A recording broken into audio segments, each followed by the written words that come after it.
Now today's video is going to show you many different ways you can improve your graphic designs just like that and make our clients go, woo.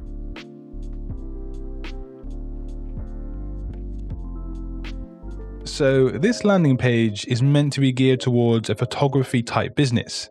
And as you can see, at the moment, it looks very cold, it's very uninspiring, and it's clearly in need of some major graphic design elements. When considering iconography and graphics, the first main thing we can do is to actually rearrange the typography and add a relevant graphic. In this instance, that being a camera. Now, this seems like such an obvious move, right? But when it comes to adding graphics or icons, we want to be obvious. We want to evoke a message or a sentiment to the viewer in double quick time.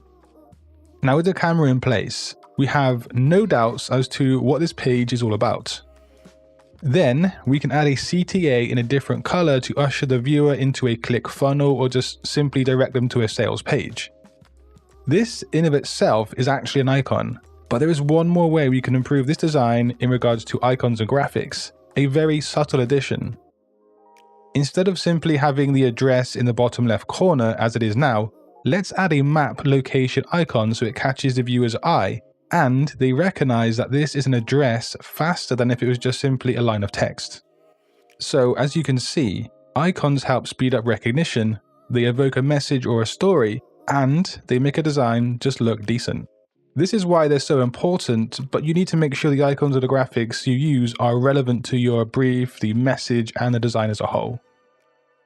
The second thing you can do on your designs is actually really easy to apply, and yet the final results will be vastly different. So here's a cool poster with a sleek looking crab just chilling. What do you notice about the layout of this design? Well, try this.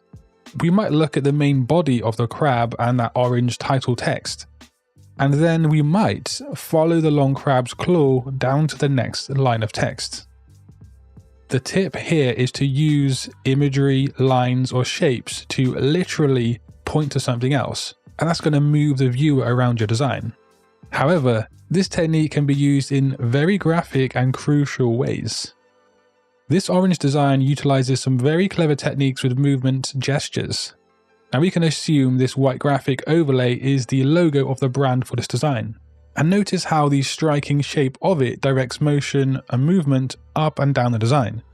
And this actually mimics the tall building's shape.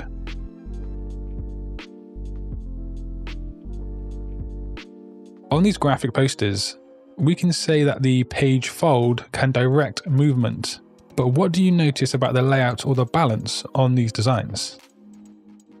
It's safe to say that each of these designs has an asymmetrical balance setup, and that's where we have most assets in one area of the design, or you could say more weight, and the directional movement moves away from it generally speaking.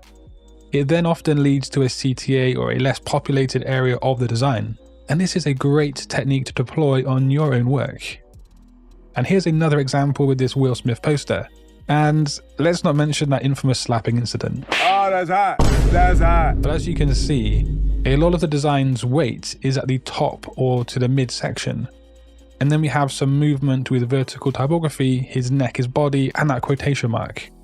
That then leads to the quotes where we have the second half of the asymmetrical balance present.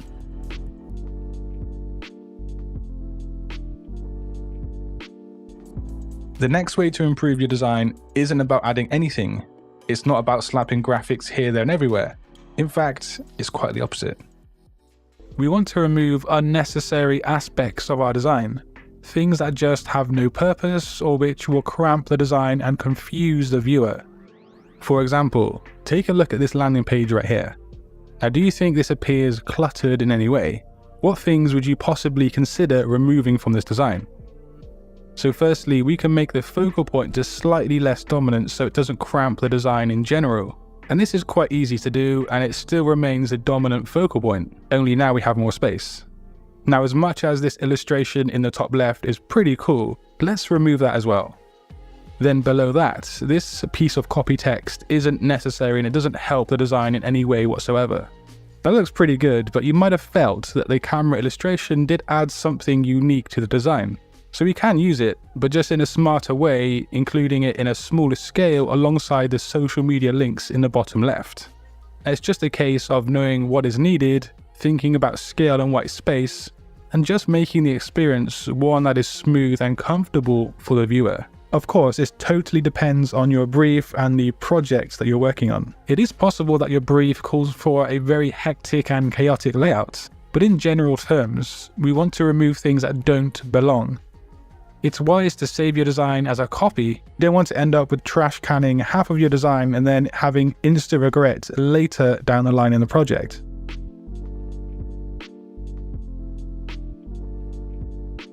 These people fail to see the importance of psychology within graphic design. But let me show you just how important it actually is. Imagine a design for a non-profit organization that aims to raise awareness and funds for a social cause through social media campaigns. Now, if the designer leverages emotional design by incorporating authentic and impacting visuals that evoke empathy, this can build a connection between the audience and the people affected by that cause. Psychology will go into the color choice, the typeface style, the layout, even the wording used on the design. And granted, the wording likely won't be decided by the designer, but also the imagery used will come down to psychology as well. In fact, all of these choices should have their roots in psychology. Humans are psychological beings, and as designers, we're making visual communication for specific people. And so you need to know how these people think and how they react, and that comes down to psychology. When you realize this and implement it into your graphic design work, big changes will happen. And that's why this is the first thing today that you should change and consider about your workflow, and that is incorporating psychology. It requires totally changing the way you think about graphic design, about being a designer, and what that entails at the other end. This will then lead to better clients, more work, and a successful career. When a graphic designer gets into design thinking, they're not just about making things look cool anymore. It's more like they switch gears to really get what users and audience want and need. This way of thinking adds a whole new layer to their skill set. Design thinking, as opposed to trying to be an artist or a creative, requires designers to think in a strategic way about the bigger picture. Graphic designers who offer design thinking services become partners to the client. They provide solutions that align with a broader business goal and objective. Your designs are supposed to add value to a business and also to help that business grow or to change.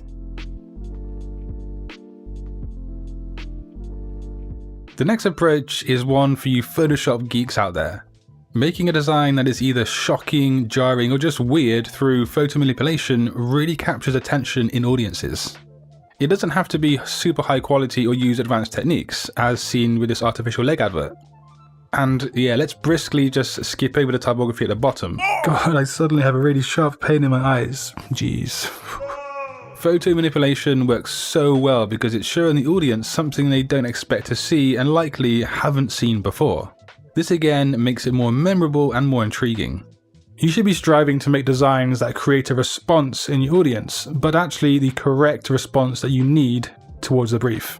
By making novel and smart designs that are memorable and interesting, you then increase the effectiveness of your work.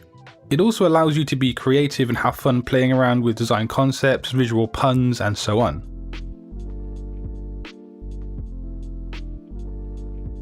Taking a look at this design right here, what can we identify as the main problem on this artwork in terms of the color? Now, the palette might seem a bit confused with no harmony, and there might be issues using shades of green on this blue background. Actually quite a big issue.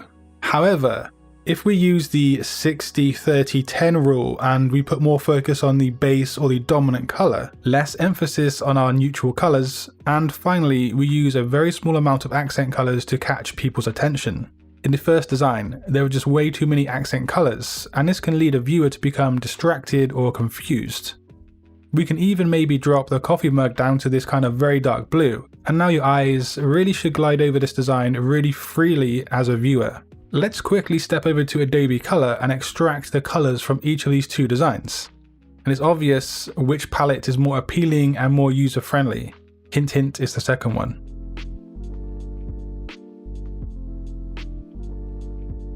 So to demonstrate, we're right here on FreePic looking at a business poster template. Let's imagine for a second this is your work. You've made it and you're obviously not happy with it. Well, considering just graphic design principles and principles only, and before we look at the next steps in the process of revamping your design, where is this design going wrong? How has the designer used principles in a good way?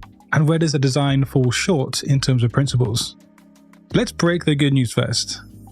Alignment has been used pretty well, and this helps create structure and it helps the typography just look a bit neater. Hierarchy has been used, but it for sure can be improved. And we do have balance in terms of the focal point on the right and the information on the left. But that's where it ends, unfortunately.